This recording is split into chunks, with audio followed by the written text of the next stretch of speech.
శ్రావణ్ గారు, రేవంత్ రెడ్డి గారి వ్యాఖ్యలు విన్నాం, దానిపై ఉద్యోగ సంఘాల రియాక్షన్ చూసాం. రామచంద్ర నాయక్ గారు కూడా చాలా క్లియర్గా చెప్పారు, అన్ని పరిష్కరిస్తాం, దాదాపు అన్ని సాల్వ్ అవుతాయని. మీరు ఏంటి మీ రేవంత్ రెడ్డి గారి వ్యాఖ్యల్ని మీరు ఎలా చూస్తారు?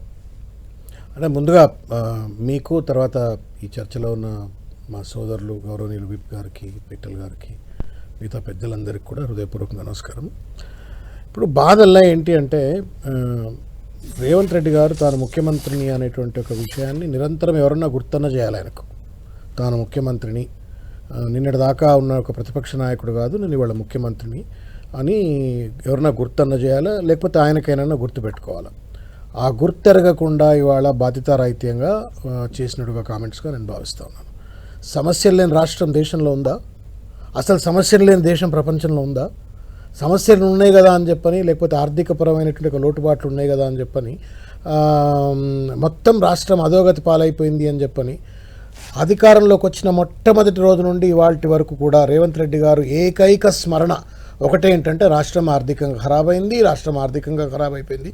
నేను లంక బిందెలు అనుకొని వస్తే ఖాళీ బిందెలే కుండలే కనబడుతున్నాయి ఇక్కడ అన్నటువంటి వాక్యం నుండి మొదలుకుంటే ఇవాల్టి వరకు కూడా రాష్ట్రానికి ఒక విశ్వాసం కల్పించే విధంగా, రాష్ట్ర ప్రజలకు విశ్వాసం కల్పించే విధంగా, జాతీయ అంతర్జాతీయ స్థాయిలో ఉన్నట్టు ఒక పెట్టుబడిదారులకు ఈ రాష్ట్రం పట్ల ఒక నమ్మకం కలిగేటువంటి ఒక రీతిలో మాత్రం మాట్లాడతలేరు. ఆయన మాట్లాడుతున్న మాటలు ఉద్యోగస్తులకు బాధ కలిగించే అంశం, దాంతోపాటు తెలంగాణకు బాధ కలిగించేటువంటి ఒక రీతిలో వారు వ్యవహరిస్తూ ఉన్నారు. రెండవది, ఇది ప్రత్యక్ష ఆందోళన అని ఉందండి. సమస్యలు పరిష్కరించకపోతే జూన్ 9 తర్వాత ఇక ప్రత్యక్ష ఆందోళన, ఇది వాళ్ళు ఇచ్చినటువంటి ఒక పత్రికా ప్రకటన.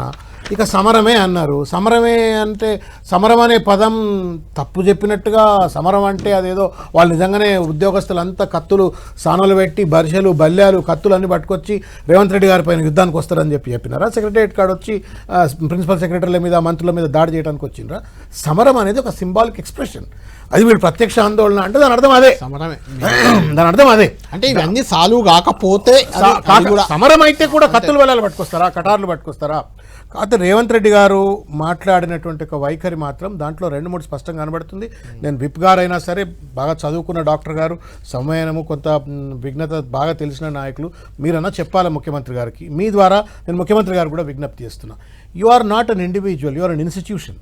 ఒక వ్యక్తి కావచ్చు. అదే కదా శ్రావణ్ గారు, ఇన్స్టిట్యూషన్ని నిర్వీర్యం చేసిపోయింది బీఆర్ఎస్ పార్టీ. 11% రేట్ ఆఫ్ ఇంట్రెస్ట్కి అప్పులు తెచ్చి రాష్ట్రం మీద పడేసి ఫామ్ హౌస్ లో పడుకున్నాడు. పోయి పొద్దునట్టు 12 గంటల తర్వాత 18,500 కోట్లు మాత్రమే నెలకొస్తుంది. దాన్ని ఏం చేయాలి, ఏ పథకాన్ని ఆపాలి, మీకు ఎలా ఇవ్వాలి అని అడుగుతున్నారు కదా ఆయన బాధను కూడా అర్థం చేసుకోవాలి కదా మనం.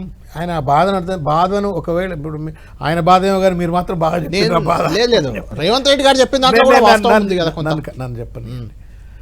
ముఖ్యమంత్రిగా ఆయన ఒక వ్యక్తి కాదు, ఒక శక్తి. నేను పరిపాలన సరిగ్గా అందించలేకపోతున్నా, నాకు చేతగాట్లేదు, నేను సంపద సృష్టించలేకపోతున్నా అని చేతులు ఎత్తేసిండు అని చెప్పారు. ఎందుకు కనబడతలే మీకు? మీరు సమరమే అన్నటువంటి ఒక ఉద్యోగస్తుల పైన కొంచెం సీరియస్ అయిండు అని చెప్పని అంటున్నారు.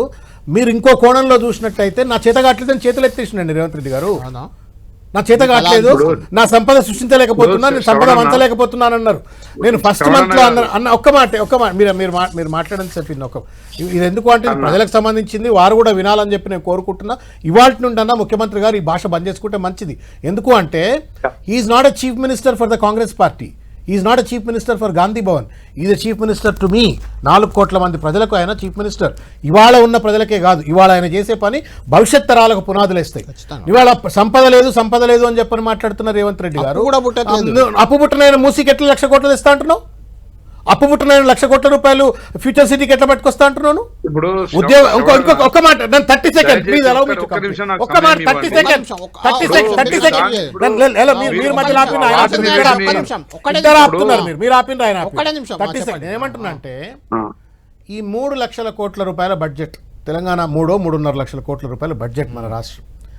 ఈ 3.5 లక్షల కోట్ల రూపాయల బడ్జెట్ను సరిగ్గా ప్రజల దగ్గర తీసుకెళ్లాలన్నా, ప్రభుత్వ పనితీరు బాగుండాలన్నా, ప్రభుత్వ పథకాలు సరిగ్గా అమలు కావాలన్నా ఉద్యోగస్తులు అనేటువంటి వాళ్ళను స్వాంతనగా చూసుకోవాల్సిన అవసరం ఉంది. నేను ఒక ఉద్యోగస్తుని బిడ్డను, అవును. నేను ఒక నాన్ గవర్నమెంట్ గెస్టెడ్ ఆఫీసర్ యొక్క టీఎన్జిఓ బిడ్డను. నేను ఆ కుటుంబాల్లో ఉండే సమస్యలు ఏంటి, కష్టాలేంటి, నష్టాలేంటి, వాళ్ళ పిల్లలకు స్కూల్ ఫీజులు కట్టుకోవాలంటే ఎంత ఇబ్బంది పడతారు, హాస్పిటల్ ఫీజులు కట్టుకోవాలంటే ఎంత ఇబ్బంది పడతారు, అంత మధ్యతరగతి కుటుంబీకులు వీళ్ళంతా. ఈ మధ్యతరగతి లోయర్ మిడిల్ క్లాస్ ఫ్యామిలీస్ పడేటువంటి ఒక ఇబ్బందిని ఆర్ద్రతతో అర్థం చేసుకొని ప్రభుత్వ పథకాలకు అంబాసిడర్లు అయిన ఉద్యోగస్తుల పట్ల సమరమంటరా అని చెప్పని వాళ్ళపైన దాడి చేస్తూ ప్రజల మధ్యన ఉద్యోగుల మధ్యన పంచాయతీ పెట్టే రీతిలో ముఖ్యమంత్రి గారు మాట్లాడడం కరెక్ట్ కాదు. ఎంతసేపటికి ఏమంటుండు, నేను షాదిముఖార్ ఆపనా, రైతు బంధు ఆపనా, పెన్షన్ ఆపనా, ఏం ఆపనా అని చెప్పని వాళ్ళకి వీళ్ళకి మధ్యన పంచాయతీ పెట్టేటట్టు మాట్లాడితే ఎట్లండి? నేను చేతులెత్తి నమస్కారం చేసి నేను ఒక విషయం చెప్తా ఉన్నా. ఈ 16 నెలల్లో రేవంత్ రెడ్డి గారు ఈ మాట ఇవాళ కొత్తగా మాట్లాడాల. ఈ 16 నెలల్లో 1600 సార్లు చెప్పిండ్రు రాష్ట్రం ఆగమైంది, రాష్ట్రం ఆగమైంది, రాష్ట్రం ఆగమైందని. మీరు ఇంటికి పెద్ద, మా డాక్టర్ గారు కూడా ఇంటికి పెద్దే, వారు కూడా హాస్పిటల్ నడుపుతారు. ఎవరన్నా హాస్పిటల్ ముందు నిలబడి నా హాస్పిటల్ ఆగమైపోయింది, నేను దివాళా తీసిపోయినా అని చెప్పారంటే పేషెంట్లు వస్తారా?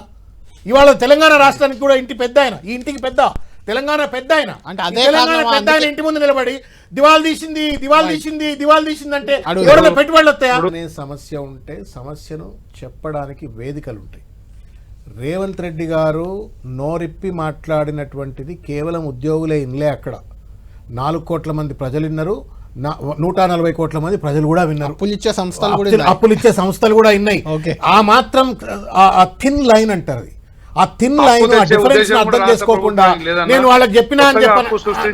డాక్టర్ గారు మీరు మాట్లాడాల్సి మిమ్మల్ని ఒక్క నిమిషం శ్రావణ్ గారు మళ్ళీ ఒక్క నిమిషం. ముఖ్యమంత్రిగా సమస్య ఉంటే చర్చకు ఎందుకు విలువ? ఇంతకుముందు ఒక పెద్దలు ఒక మాట చెప్పింది, you have to listen to me. Financial demands are 8, non financial demands are దాదాపు 50 ఉన్నాయి అని చెప్పని. ఇవి వాళ్ళ డిమాండ్స్ ఇవి. అవును. ఈ నాన్ ఫైనాన్షియల్ డిమాండ్స్ ఎందుకు ఫుల్ఫిల్ చేయను? అవి చర్చలతో సాల్వ్ చేయాలి కదా. మీరు చర్చ చేసుకొని ఆ నాన్ ఫైనాన్షియల్ డిమాండ్స్ ను, చిన్న పాలసీ డెసిషన్స్ ను పిలిచి రివ్యూ చేసుకొని వారితో చర్చ చేసి ఫైనాన్షియల్ డిమాండ్స్ ఏమైనా ఉంటే, అయ్యా నేను నీకు ఇమీడియట్ గా డిఐ ఇవ్వలేను, నీ పెన్షన్ లో కలుపుతా, నీ ప్రావిడెంట్ ఫండ్ లో కలుపుతా, లేదా ఇంకో దాంట్లో కలుపుతా, చర్చ ఎందుకు చేయాలి? చర్చ చేయకుండా మీరు మీడియాను వేదికగా తీసుకొని వాళ్ళని ఎందుకు హెచ్చరిక చేస్తా ఉన్నారు?